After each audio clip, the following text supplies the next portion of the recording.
Okay, what I'm putting in the ground for my food plot is oats, elbon rye, wheat, and curly vetch. A lot of people ask, how much do you put out per acre, this and that. Well, there's a lot of different theories out there. They say, you can read the book, and the seed companies will tell you on everything how much to plant per acre, based on if you're spreading it or if you're putting it in the ground with a drill. Wheat is one of them. Wheat says it's about 100 pounds to the acre, or that's what I like to do. Sometimes you can read no-tilling. They say 50 pounds to the acre, but I'm going to be distributing, so I'm going to double it. I want to make sure I get plenty of growth. So on wheat, I'll do 100 pounds to the acre.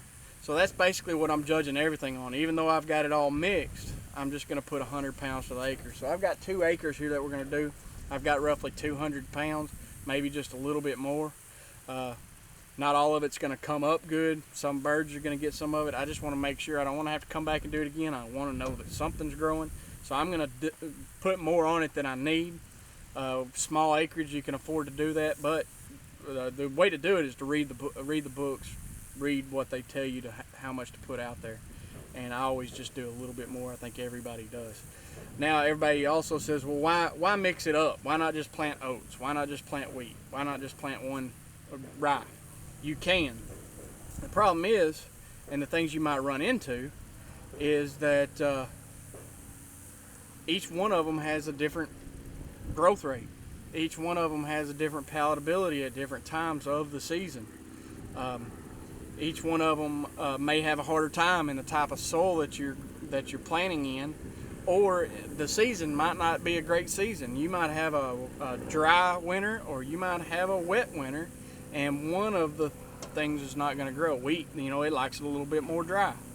Oats do too, and the rye, likes it a little bit moist. If you don't have everything perfect through your season, which you never do, you might not have one of those grow. If that's all you planted, it might not grow as well. So if you mix it up, you're always going to have something to grow. So that's why I like to mix. The curly vetch, it's a legume. They get in there and they nibble on it and they like it. It's got a little bit of protein to it. It's kind of like a clover. They like eating on it, and it's really good for your soil, and it helps everything else that's growing. It puts a little bit of nitrogen in the soil and helps it grow even better, what's mixed in with it. And they like to forage on it. It's good feed for deer. This feed, why I choose this, and it makes sense for me, is we do winter pasture for cattle, so that we're not feeding as much hay. So we buy 300 or 400 acres worth of seed and put it in with a no-till drill, and I just put the same exact thing. So I'm not ordering anything different. I put the same thing out for my deer. We're a working cattle ranch, so I just plant the same things for my deer plots as we do for our cattle, and it seems to work, and it works great.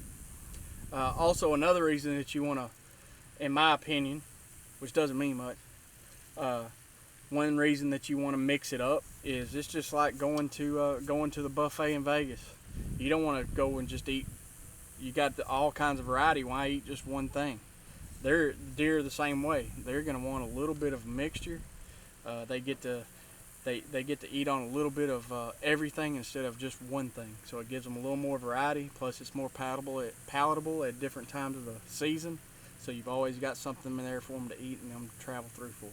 So that's my take on it, and that's what I like to do, and these are the things I like to plant. Thank you.